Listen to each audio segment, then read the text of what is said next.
Hey, everybody, and it is time. Thanks so much for being with us. 3 guys before the game, the Post-Penguins Parade, the Post-Penguins edition, West Virginia. Now 2-0 on the young season after a 52-17 victory over the Youngstown State Penguins. And this is 3 guys before the game, along with the Senator, Brad Howe, and the Dean, Hoppy and Gentlemen, here we go. Week number 2, off to a wonderful start. We don't know if there's going to be a week number 3 with this weather situation. We'll have to wait and see, but we'll deal with that later on in the week. Mr. Kirchhoff, he doesn't make many requests, but he made a request before we started to roll here, and it was that he said he had something that he needed to get off of his chest. Well, I just wanted to read you a text I got actually during my public affairs program. Said to Hop, I'm currently watching the 3 Guys Before the Game podcast from before Saturday's game with Youngstown State. Can I just say, the next time you talk to Brad and Tony, you need to say, told you so, about the way YSU hung around in the first half. They really gave you hell, Hoppy, for predicting, but maybe the master of West Virginia politics and public affairs knows his stuff in the football world, too. Just a random text I got prior to I bet you it was random. A little bit ago. Real random. It was 21. You wrote that to yourself? It's 21-7 at halftime. Did anyone who has any kind of an idea about the game have any idea that the game was over at that point? Do you play 15, 30 minutes or you play 60 minutes? Because it ended up 52-17. I think that's kind of the smackdown that most would have predicted for this game. What I said was, to go back, was be careful because it's on tape. We'll go back and see what it was that you said. No, we won't, because we don't have that kind of energy to go back and watch it again. Is that it was a situational letdown game for West Virginia. And after the game, what was the first thing, the very first words out of the mouth of your head ball coach after the game was what? What did he say? I have no idea. He said, I'm glad this week is over. I'm glad this week is over. Because they knew they were going to beat Youngstown State. They were coming off an emotional win. And I think there was a letdown in the first half. Then they got it together. Yeah, it was. I think everybody thought they would win 52-14, 52-17, 49-17, something like that. But there was a letdown that occurred. So you took both sides. You're taking both sides of that. You were saying letdown and you were saying a 52-17 win. Come on the show. Not at all. Is that what you just said? No, that's not what I said. You want credit for both sides? What I said was there was a letdown. And then you said everybody thought they'd win 52-17. Are you going to deny there was a letdown? Are you going to deny there was a letdown? Not on the game, first half maybe. Yeah, well, that's what I said. I said West Virginia would. Everybody knew they'd win the game, but there was a letdown. You said there'd be a letdown first half before the game. I thought you said it'd be a letdown game. I'm sorry. You on our show, you said there'd be a letdown first half. Congratulations, that's a great call. So why I thought you said there'd be a letdown game. Are you being serious now? No, he's not. So why you start the show like? So like, why'd you come on and start the show like? Do you want a sucker? You want a trophy? I mean, what do you want? I mean, what was the purpose for that? Look at me, everybody. I'm right. In fairness, it is a little self-aggrandizing, so I probably shouldn't have done that. I usually do that. That's not like you. That's usually my role. What it was a team that still put in, except for the penalties, a performance that was good enough for a team that you expect to be elite to win the game decisively. Yeah, and I think you're right. I mean, Dana was right with what he said. He said it before. He doesn't like those games when you're supposed to win by a big number because so many kind of things can kind of crackle. They know. Look, they're no-win games. You don't win. You win, you're supposed to win. That's why you did exactly what you smacked them. It wasn't close. Greer's numbers were outstanding. So if you listen to any of the national coverage on that, they just breezed by it. West Virginia wins by 40 points. Greer had 4 touchdowns. Okay. That's okay. all you wanted for that game. Right. I will say this, though, to Hoppy's point about being flat in the first half and not playing great. Some of that was Youngstown State just saying, you're going to have to run this because we are not going to get beat deep by you. You just run it. So that led to a little bit of a malaise. The weather was bad. So you had a lot of those reasons that factored in. I continue to be impressed after 2 weeks with this offense, though, that it just, when it decides or gets that little sliver of an opportunity, man, it pounces. Because that's 2 weeks in a row. Yeah. Both second halves where West Virginia just comes out and explodes and takes that from an ugly, kind of boring first half, kind of yuck, 21-7, as you said, Tony, to look up at the end and start to look at those numbers, and you're like, my gosh, that's a hell of an offensive output. Yeah, and you go back, and the first possession, West Virginia moves the ball inside Penguins territory, and it ends up with a Greer interception. And then after that point, he was almost He was almost perfect. He finishes the game at 22 out of 29, 75%. And to your point about this offense being kind of scary, he averaged 15 yards per completion.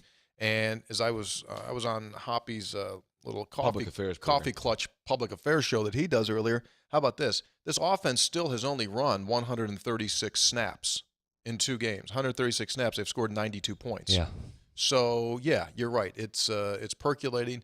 My hope is, and again, as we record this, you don't know if the game's going to be played on Saturday. I really think they need to play again. I think this team needs to get lubricated and oiled, and I think it's going to get better. It needs this opponent coming up, not just another game. I agree with you that it needs to play again, but it needs this opponent, especially from a defensive perspective, because, listen, this offense has answered every question, if there was even a question. They've maybe made every statement you wanted them to make. Multiple receivers, multiple running backs. Apparently they don't use the tight end anymore, so that's a storyline we can put to the side. But this offense has all the components we thought it would. It's ready to compete for a Big 12 title. The only questions that remain for me are on the defensive side of the ball, and that really gets tested. I know this is post-Youngstown State, but that really starts to get tested this week if there's a game. Yep, because NC State has a tremendous quarterback in Ryan Finley. He's got a cast of receivers that can really catch the ball. And, again, we'll get into the details on that later on in the week when we drop our second show. But as far as putting the Penguins to bed, West Virginia, as you said, took care of business. Dana Holgerson remains undefeated against FCS teams. He's now 8-0 as a university. WVU all-time is now 19-0 in games against these FCS schools. Dana had been winning these games by an average of 31 points going into this one. West Virginia wins by 35 points. WVU finishes with 625 yards of total offense, 10th time in the last 4 years that it has eclipsed that mark. And so all systems are go. Next topic, running backs for West Virginia. You got a little something going on there. We went into the year, we said, okay, there's 4. There's 4. Who's going to be the person? Who's going to be the person that emerges and takes the lead in that? Through 8 quarters of football, the question is, all right, who's going to be the person? Who's going to be the person that takes the lead? Because all 4 of the running backs to this point have done nothing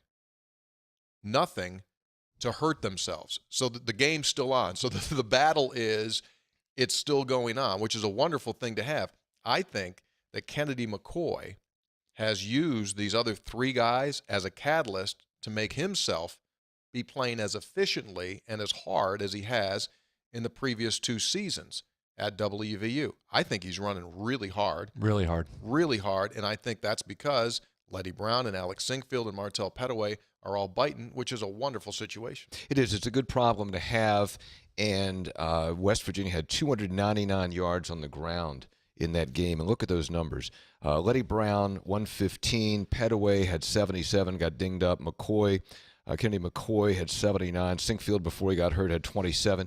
So that's pretty impressive. I thought, and we were talking about this Saturday, Brad, during our coverage, it just feels like Letty Brown is starting to get a little bit of separation there. Not definitive, but a little bit of separation. Do you agree or disagree? Yeah, I think that's right. He does a lot of things well. You can see why they've raved about him for a long time. But to Tony's point, they're all right there. I mean, I think every one of them, Sinkfield's injury will be the question with him, obviously. But if the other 3 are ready to go, I don't think any of them have done anything to get a decrease in carries. McCoy really has looked particularly good, and I think maybe that's in comparison to at times last year. Plus, you mix him into the passing game a little bit too. You saw him catch another pass, right. that little move across the middle that brings that into play. So I think they're in great shape at the running back position. But I do like Brown maybe just a smidge. But it was almost good. I thought that the way that Youngstown State played that game actually helped West Virginia, because they took away the long pass and said, okay, they're going to and West Virginia ended up running the football, so those guys got carries. And also, when they took away the long pass, those corners got a lot of work, like Pitts and Norwood, and I think that was valuable, that those guys got worked on. Great maturity out of that West Virginia offense, and Greer in particular, because I didn't sense one moment where he went, I'm getting antsy, I got to throw the ball. I'm getting antsy, I got to throw the ball. You saw that at times last year. It also you helped. saw him try and force plays last year. The other night, it looked like he was content to just say, whatever, we'll run for 700 yards. You guys are going to sit back there? Fine. Run it.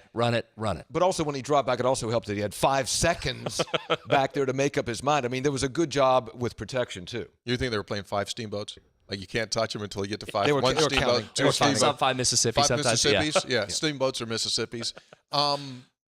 The interesting point you're making there is the whole offseason was dedicated to try to make Will Greer be patient. Mm-hmm. That was the whole part of this deal. Listen, I know what you've got in your arm, but you've got to be smart because we've got to possess the ball so that we can keep the defense off the field, and we'll still score, but it just won't be in these massive chunk plays, right? It's kind of like a three-point shooting team.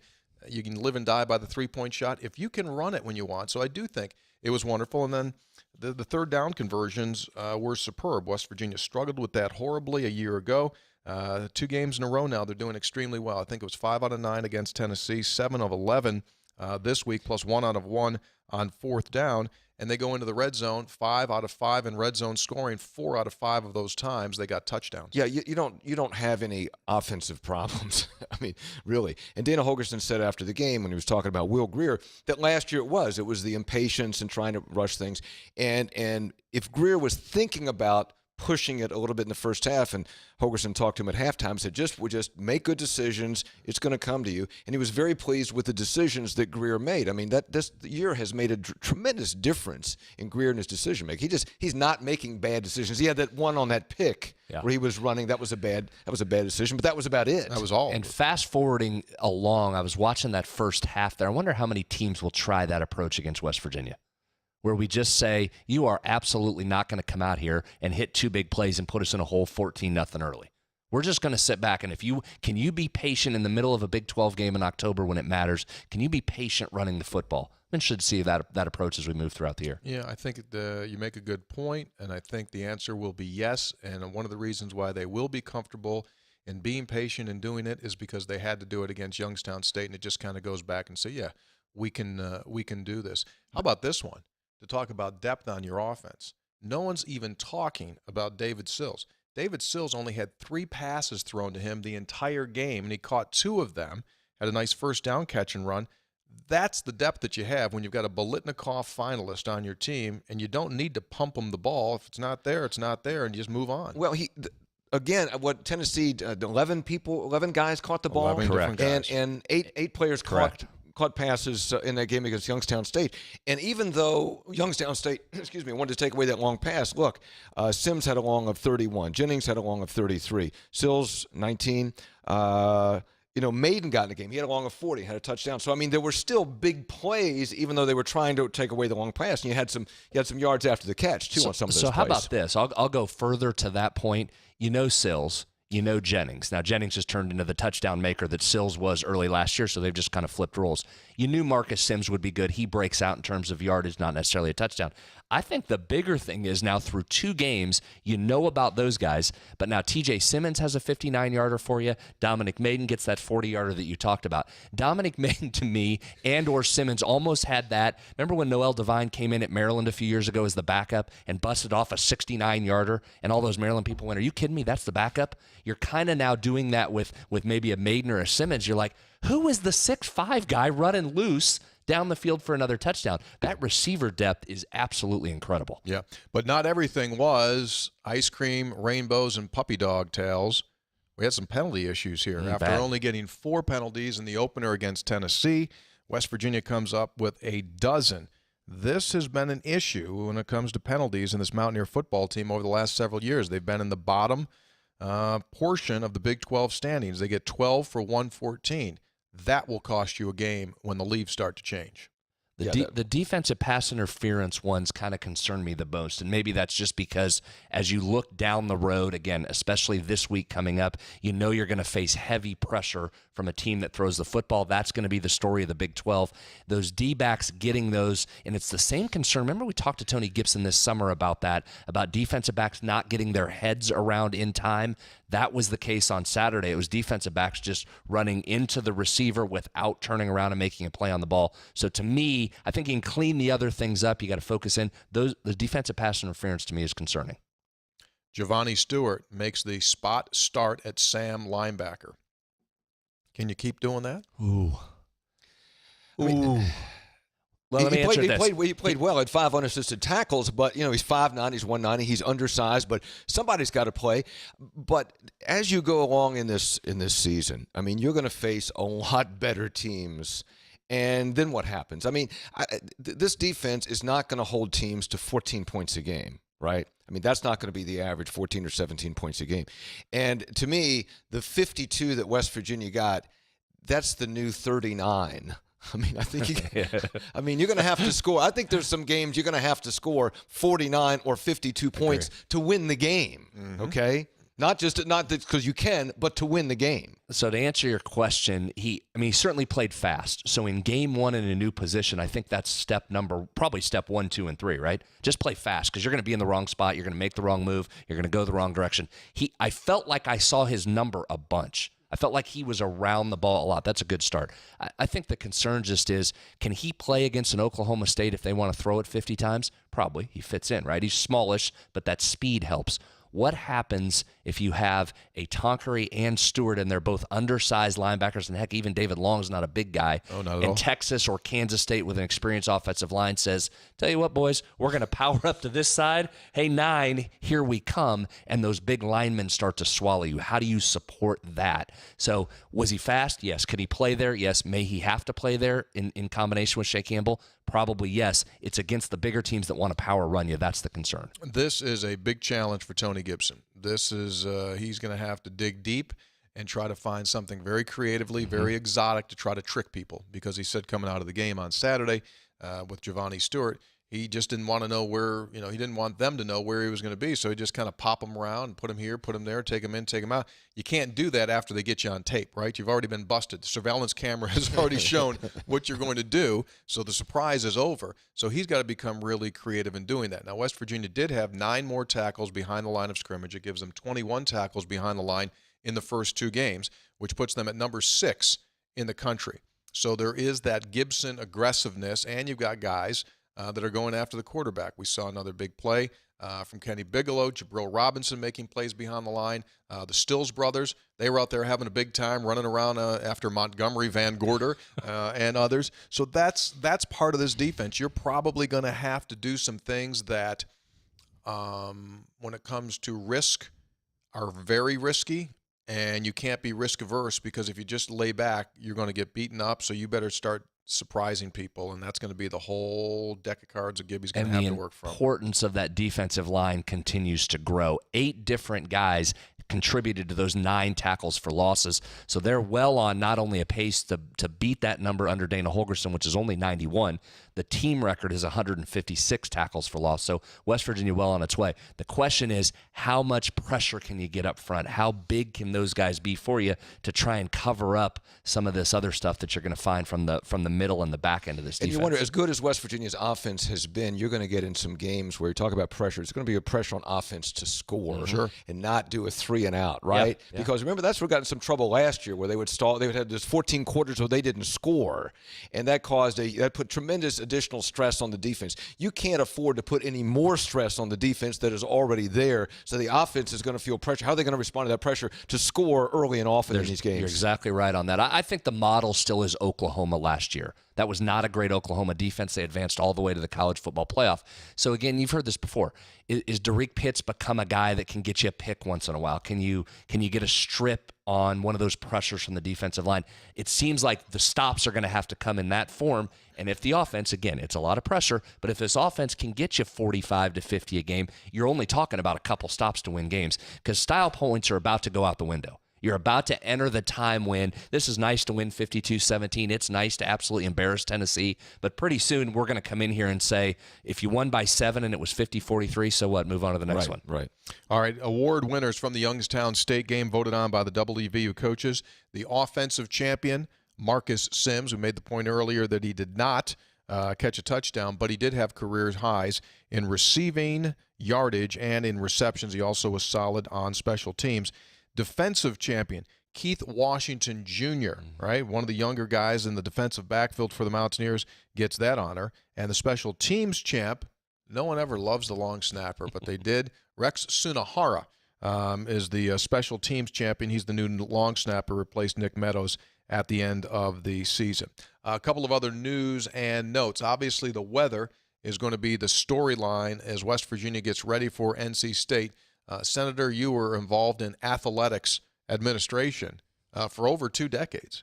So logistically, when you get in these kind of meetings with weather, what's the biggest bell weathers that you have to look at? Well, obviously, first and foremost will be safety, and that won't just be safety of the fans and the players and the coaches, but it'll be all of the different entities that go into putting on a game. The police officers, the traffic control, the town having to be ready. So I think that's first and foremost, and I think that's the biggest challenge with this is until that thing hits, you really can't make a decision on any of those things and know where your personnel needs to be. So I think that's why you just have to wait and see where this thing goes before you can make a call. But if that storm does follow the path that, as we're recording this, that appears to be following, hits that Carolina coast, you're talking about a hurricane hitting North Carolina, South Carolina, parts of Virginia. And at that point, it's not just about whether you could play the game, but as you said, it's about all the other things that go into it. You don't want the police and the first responders at the ball game when they need to be taking care of other business, number one.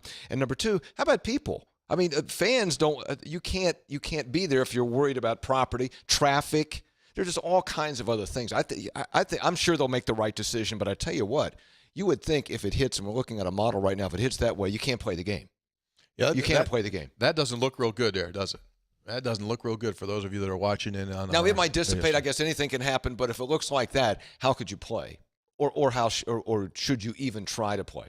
And then there's no, as somebody else has pointed out, there's no common open weekend. You just don't play the game. Yeah, that's a shame because that's a Power 5 opponent and a good test for West Virginia. One other piece of business here before we go away. West Virginia's next home game, 3:30, has been set as the kickoff time for WVU against Kansas State. Ooh. Yeah, Kansas State, WVU, 3:30, and it's going to be on, like, they only listed, like, ABC, ESPN. The only one they didn't list that it could have been, it may be on Shopping Channel.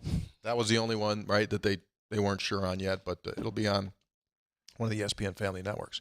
You know, you're an author, aren't you? Haven't you written a book? Well, I have, Hop, and, you know, a lot of people always say, hey, we really love your show. Why don't you have a sponsor? And so, folks, we do have a sponsor.